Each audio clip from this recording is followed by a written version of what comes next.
Hello everyone, I hope you are doing good. तो स्वागत है फिर से एक नए वीडियो में। तो देखो, इस वीडियो में हम सिलेबस को डिकोड करना सीखेंगे। खासकर एमएलटी के जो हमारे एग्ज़ाम्स होते हैं ना, कोई भी हमारा एग्ज़ाम है, एमसीआरई का है, आरआरबी का है या कोई भी है, तो उसमें एक तो सबसे पहला सिलेबस नहीं दिया होता है कि भाई सिलेबस में क्या आएगा। ब्रॉड में सिलेबस नहीं दिया होता है, बस ये बता दिया होता है ये वाला सब्जेक्ट आएगा, थोड़ा थोड़ा दे देंगे वो कि ये वाले टॉपिक आ सकते हैं। बट सिलेबस को डिकोड खुद ही करना पड़ेगा। एंड सिलेबस कहाँ से मिल सकता है? जो भी बीएससी लेवल का सिलेबस होता है ना, वो हमें फॉलो करना होता है, खासकर जो यूनिवर्सिटीज़ में लागू है। अब तो कमीशन है, कमीशन ने सिलेबस खुद का दिया है, तो वो वाला सिलेबस हम फॉलो कर सकते हैं हर एग्ज़ाम के लिए। एंड बहुत ही अच्छा सिलेबस है, ये वाला सिलेबस भी वही है। आज के वीडियो में हम माइक्रोबायोलॉजी का सिलेबस कैसे डिकोड कर सकते हैं वो थोड़ा हम सीखेंगे। एंड फिर कोई भी सब्जेक्ट हो, हिमेटोलॉजी हो, बायोकेमिस्ट्री हो, सेम आप हर सिलेबस के साथ ऐसे करोगे तो आपका खुद का एक सिलेबस बन जाएगा। ठीक है, किसी भी एग्ज़ाम की तैयारी से पहले सबसे पहले तो आपके पास सिलेबस होना चाहिए, देन उसके पीवाईक्यूज़ होने चाहिए, ताकि पता चले कितना डेप्थ में और किस टॉपिक को कितना पढ़ना है। ठीक है, क्योंकि हमारे माइक्रोबायोलॉजी में ही अगर आप देखो तो बीएससी में हर ईयर में माइक्रोबायोलॉजी डिवाइड है पार्ट वाइज। ठीक है, पार्ट वाइज। तो जैसे पैरासाइटोलॉजी अलग पढ़ सेकेंड ईयर में है, देन थर्ड ईयर में है कुछ मोलिकुलर बायोलॉजी या फिर वायरोलॉजी, देन फर्स्ट ईयर में हमारा जनरल माइक्रोबायोलॉजी, बैक्टीरियोलॉजी, ऐसे पूरा माइक्रोबायोलॉजी को 3 ईयर्स में डिवाइड कर रखा होता है। ऐसे ही डिप्लोमा में आपको देखने को मिलेगा, हर सब्जेक्ट को ऐसे ही डिवाइड कर रखा होता है। ठीक है, लेकिन अब जो एग्ज़ाम है उसमें तो ऐसा नहीं है ना कि फर्स्ट ईयर में जो पढ़ा है बस वही आएगा, तीनों साल का ही आता है। तो हमें इसकी ज़रूरत है कि हम तीनों साल का सिलेबस उठाए। वो सिलेबस आपको कमीशन की वेबसाइट पे मिल जाएगा। नेशनल जो हमारा नया कमीशन है ना, अलाइड हेल्थ केयर वाला, उन्होंने वेबसाइट पे ये वाला सिलेबस डाल रखा है सेम। तो आपको क्या करना है, तीनों का सिलेबस उठाओ, फर्स्ट ईयर, सेकंड ईयर और थर्ड ईयर, तीनों का सिलेबस में से जो माइक्रो वाला पार्ट है वो वाला पार्ट उठाकर, और या तो आप उसका प्रिंट आउट निकाल लो। ठीक है, प्रिंट आउट निकाल के सारे पेजेस को एक साथ कर लो। बायोकेमिस्ट्री वाले सिलेबस के तीनों साल के एक साथ कर लो, और माइक्रो का तीनों साल का एक साथ कर लो, फर्स्ट सेकंड थर्ड ईयर का। ऐसे ही हेमेटोलॉजी का आप कर सकते हैं। ठीक है, इसमें हम माइक्रो के बारे में बात करेंगे। तो ये हमारा सिलेबस है तीनों साल का, मैंने ये कंपाइल कर दिया है, इसको मैं ग्रुप में शेयर कर दूंगा। ठीक है, इसी से पहले मैंने बायोकेमिस्ट्री और शायद हिमेटो का भी कर रखा है, तो पूरा मैं सिलेबस कंपाइल कर रखा है, ये वाला ग्रुप में शेयर कर दूंगा। ये बायोकेमिस्ट्री का है ना। अब किसी भी एग्ज़ाम के लिए हम डिकोड कैसे कर सकते हैं? देखो, सबसे पहले तो पिछले एक साल में जो भी एमएलटी के एग्ज़ाम हुए ना, सारे एग्ज़ाम्स उठा लो। मैंने माइक्रो का करके दिखा दिया है। अब मैंने क्या किया है, मैंने सारे पेपर्स उठाए हैं। डीएसएसबी के 2 एग्ज़ाम कंडक्ट हुए थे, लैब टेक्नीशियन का, लैब असिस्टेंट का, रेलवे का भी लैब सुपरिटेंडेंट, लैब असिस्टेंट, और कल भी रेलवे का लैब असिस्टेंट का एग्ज़ाम हुआ था। एम्स सीआरई 3 बार कंडक्ट हो चुका है, एम्स गोरखपुर भी हुआ था। एम्स गोरखपुर इसमें इंक्लूड नहीं है, वो आप खुद कर लेना। देन अदर कुछ हमारे एग्ज़ाम थे, जैसे सीसीआरएस, सीसीआरएच और पीजीआई, है ना।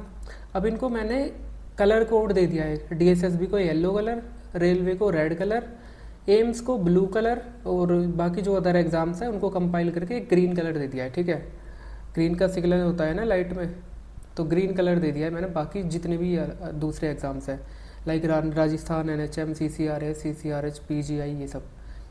अब मैं माइक्रो के जितने भी क्वेश्चन पूछे गए हैं ना, उनको हाईलाइट कर लूँगा। तो मैंने ये सारे हाईलाइट कर दिए हैं कि जिस भी एग्ज़ाम में जो भी पूछा गया है सिलेबस में हाईलाइट कर दिया है मैंने वो वाला पोर्शन। अब जैसे ये रेड है, ये रेलवे में पूछा गया है, क्योंकि इसको मैंने रेड कलर कोड दिया है। ठीक है, अब जो ग्रीन है ये पीजीआई में या फिर सीसीआरएच, सीसीआरएच या दूसरे एनएचएम वगैरह में पूछा गया होगा, इसको मैंने ग्रीन दिया है, यानी कि मल्टीपल एग्जाम्स में पूछा गया होगा। देन ये वाला आप देख रहे होंगे, ये तो आपको समझ में भी नहीं आ रहा है क्या लिखा है, क्योंकि ये बहुत बार पूछा गया है मल्टीपल एग्जाम्स में, हर एग्जाम में ये पूछा गया है टॉपिक। ठीक है, ये डीएसएसबी में पूछा गया है, येलो कलर दिया है इसको मैंने। ऐसे ही पूरा सिलेबस मैंने डिकोड कर दिया है। अब जैसे पार्ट वाइज हम समझेंगे। जैसे सबसे पहला है हमारा फंडामेंटल्स ऑफ माइक्रोबायोलॉजी, ये वाला है साइंटिस्ट वाला जो पहला चैप्टर होता है। इसमें रॉबर्ट कोच बार बार पूछा गया है। ठीक है, तो इसको मैंने हाईलाइट कर लिया। देन माइक्रोस्कोपी से क्वेश्चन आया था आईलेंस के ऊपर और फ्लोरिसेंस माइक्रोस्कोपी के ऊपर। ठीक है, इलेक्ट्रॉन माइक्रोस्कोपी भी पूछा गया था, लेकिन वो लास्ट ईयर नहीं, उससे पहले जो एम्स वगैरह के एग्जाम कंडक्ट हुए होंगे उसमें पूछा गया है।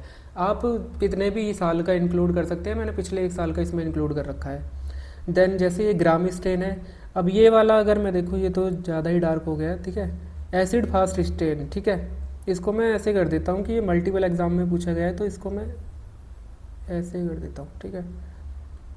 एसिड यानी कि जेड एन स्टेन, ये बार बार पूछा गया है, ठीक है, यानी कि इसका कोई भी कुछ भी क्वेश्चन पूछा गया है जेड एन स्टेन से, प्रोसेस क्या होता है, कोई भी कितना % हम डीकलराइजर यूज़ कर सकते हैं, या फिर जेड एन स्टेन के बाद बैक्टीरिया कैसा शो होता है माइक्रोस्कोपी में, यानी कि इससे रिलेटेड कुछ भी क्वेश्चन आया है।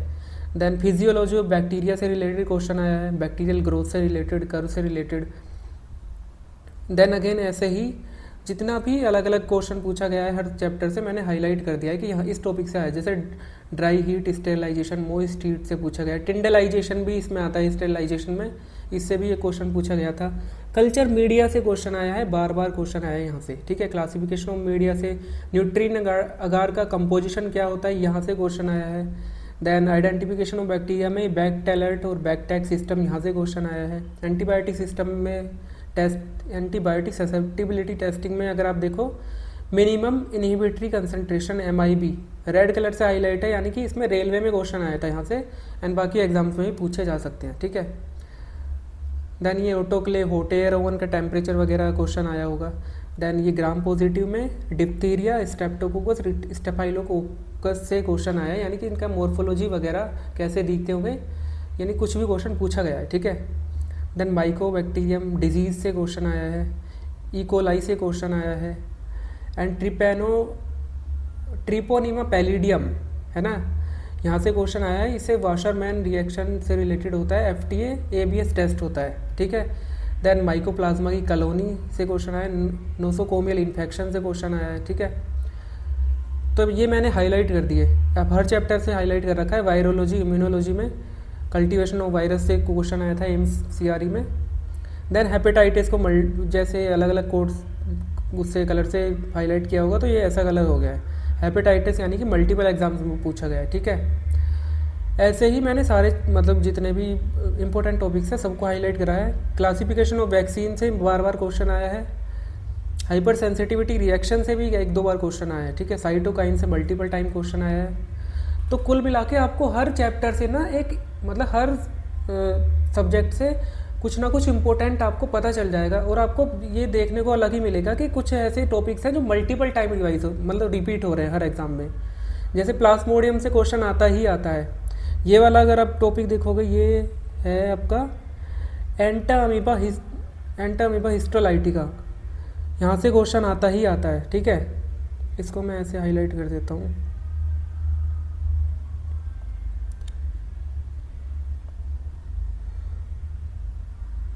एंटामीबा हिस्टोलाइटिका है ना, यहाँ से क्वेश्चन आता ही आता है, ठीक है। देन टीनिया इकाइनोकोकस ग्रैनुलोसस, यहाँ से क्वेश्चन आता है ना।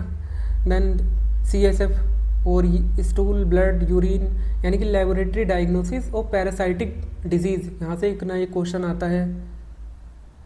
ऐसे ही मैंने सबको हाईलाइट कर दिया है।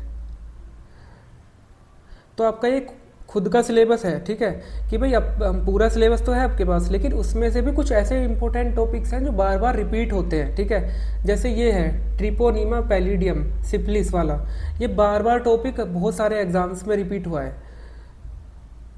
इसमें जैसे मैंने एक VDRL है, ठीक है, VDRL यानी कि DSSB में भी आया था, और देन रेलवे में भी पूछा गया है, ठीक है।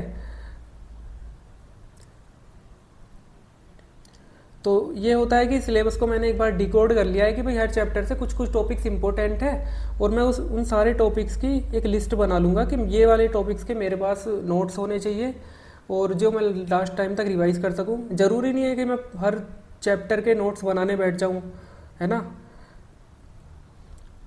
क्योंकि यहाँ पे जैसे डेवलपमेंट ऑफ माइक्रोबायोलॉजी है, इसमें मैं पढ़ूंगा तो सारा स्पॉन्टेनियस जनरेशन वगैरह, लेकिन रॉबर्ट खोज के क्या अचीवमेंट थे या इसने क्या खोज की थी वो मुझे पता होना चाहिए। थोड़ा बहुत मैं इसके बारे में भी पढ़ लूँगा, है ना, क्योंकि रॉबर्ट खोज से क्वेश्चन आए तो इनसे भी पूछा जा सकता है।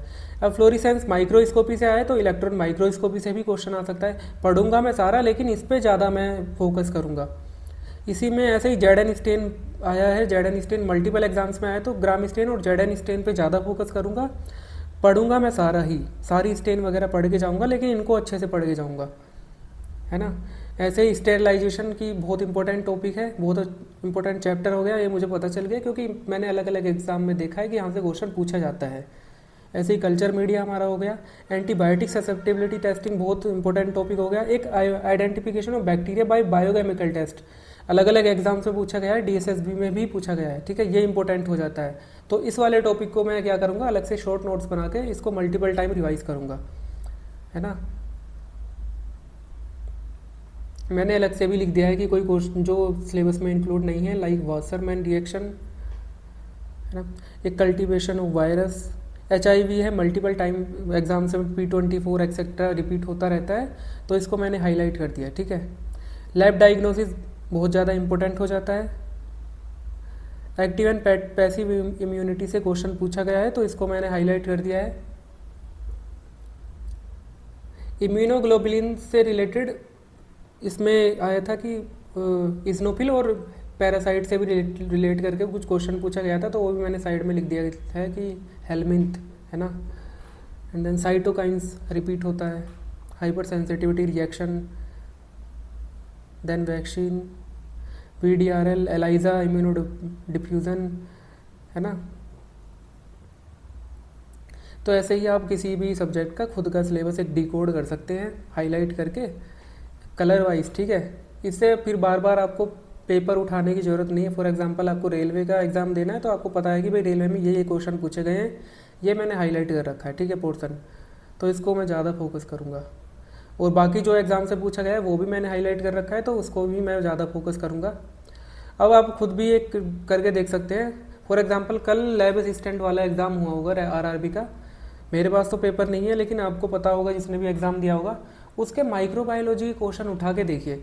यही जो टॉपिक मैंने हाईलाइट कर रखे हैं ना, यहीं से आपको क्वेश्चन वहाँ पे डायरेक्टली मिल जाएंगे, ठीक है। अगेन मैंने अभी तक पेपर नहीं देखा है, बट स्टिल आपको 5-6 क्वेश्चन माइक्रोबायोलॉजी के इन्हीं वाले टॉपिक से मिल जाएंगे, चाहे तो आप खुद ट्राई कर लेना, ठीक है। जो कल एग्ज़ाम हुआ है RRB का लैब असिस्टेंट वाला, तो ये एक ईजी मेथड होता है किसी भी सिलेबस को डिकोड करना PYQ के थ्रू, और अपना खुद का एक सिलेबस बनाना। जब तक आपका खुद का एक सिलेबस नहीं होगा तो कन्फ्यूज़न होगा ही आपको, ठीक है। तो बस यही था इस वीडियो में।